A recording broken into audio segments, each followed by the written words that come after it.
Você está no canal Eu Estudo a Lição com o pastor Samuel Camilo. Hoje é sábado, dia 30 de abril de 2022 e estamos introduzindo a lição de número 6 do nosso trimestre, cujo tema será As Raízes de Abrão. O texto que serve como base para o nosso estudo encontra-se em Hebreus capítulo 11, verso 8, que vai dizer para a gente assim: Pela fé, Abrão, quando chamado, obedeceu a fim de ir para um lugar que devia receber como herança e partiu sem saber para onde ia. Esse texto é um texto que vai fazer uma espécie de resumo daquilo que foi o chamado de Abrão.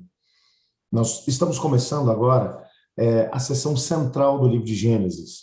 O livro de Gênesis, essa seção que está compreendida entre o capítulo 12 e o capítulo 22, ela é marcada por um chamado que foi feito a Abrão. Na verdade, começa com um chamado e termina com um chamado. Como é que nós sabemos exatamente isso? Porque em hebraico é a mesma expressão que vai aparecer tanto em Gênesis 12, verso 1, como também em Gênesis 22, verso 2, que é a expressão lek leká. Amanhã a gente vai falar um pouquinho mais sobre ela.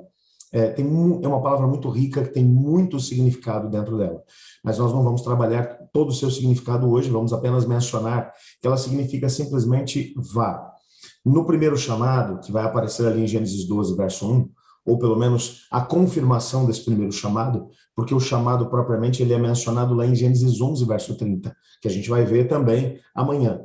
Mas nesse primeiro chamado, o lek leká vai aparecer para ele dizendo que ele deveria ir para longe daquilo que lhe dava segurança, o seu passado, as relações familiares, bem como toda a estrutura que dava a ele uma garantia de futuro, numa sociedade onde você dependia de famílias bem estruturadas, que você dependia de relações com familiares próximos para que você pudesse conseguir algum tipo de estabilidade, porque o mais forte sempre teria o predomínio dentro dessas sociedades antigas. Deus agora está dizendo, você não tem que confiar na sua família, você não tem que confiar naquilo que a sua família construiu na sua terra de origem, você tem que confiar em mim. Se você confiar em mim, aí então algo extraordinário vai acontecer com você.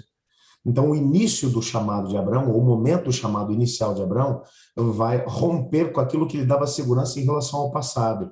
A família, bem como as relações familiares, lhe davam essa estabilidade, que ele poderia encarar o presente, tendo como base aquilo que o seu passado lhe havia trazido.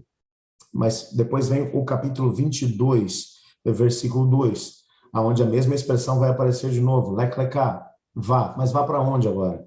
Vá e rompe com aquilo que lhe dá segurança ou estabilidade no futuro.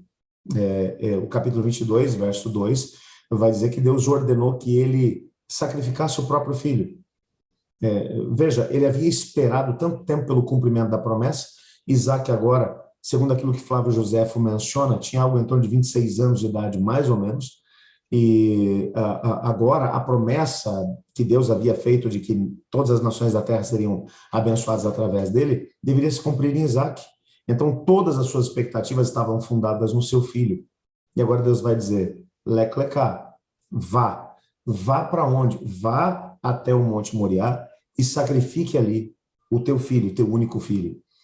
Nesse momento, Deus estava dizendo que ele tinha que romper com as garantias que ele tinha para o futuro. Aquilo que ele tinha conseguido até aquele presente momento, que davam para ele a estabilidade, no sentido de que ele teria uma continuação da sua história, de que a sua história permaneceria, de que as promessas de Deus se cumpririam, no caso, através de Isaac.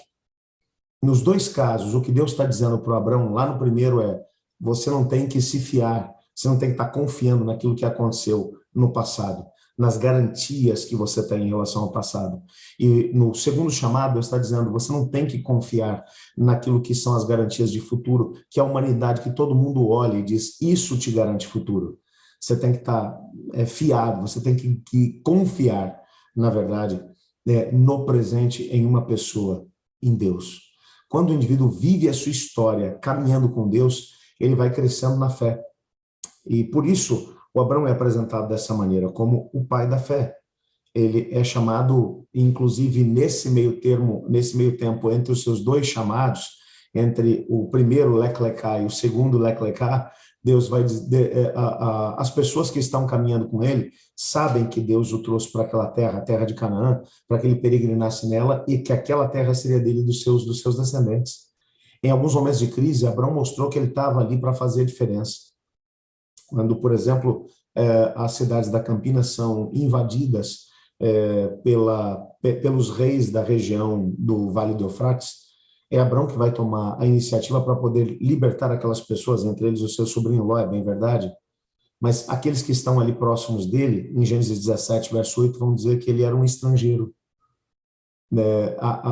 E Hebreus vai explicar essa expressão. A carta aos Hebreus vai dizer que ele foi chamado estrangeiro por uma razão, porque o coração dele não estava em Canaã, o coração dele estava na cidade cujos fundamentos foram edificados por ninguém menos do que pelo maior arquiteto e fundador de todos os tempos, o Senhor Deus.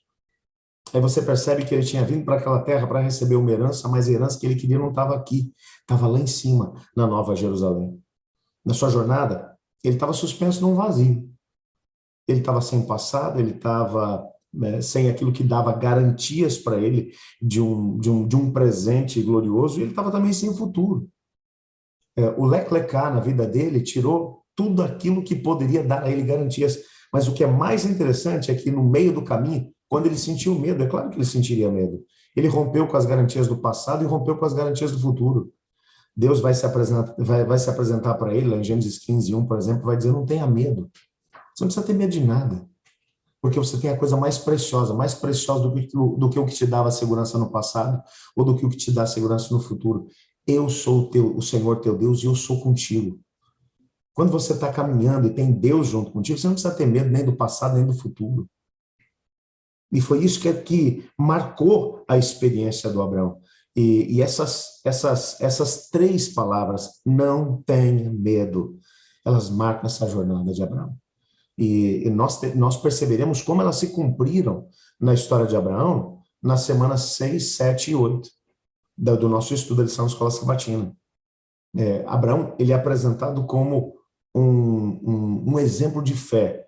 Gênesis 15, verso 6 vai mostrar isso para a gente. E ele é lembrado nas escrituras hebraicas como um homem de fé. Neemias, capítulo 9, verso 7 e 8. E em todo o Novo Testamento, não é à toa que ele é o personagem mais citado. E o seu exemplo de fé é mencionado de uma forma tremenda. O próprio apóstolo Paulo vai dizer que o Abraão ele foi justificado pela fé, porque ele creu nas palavras do Senhor.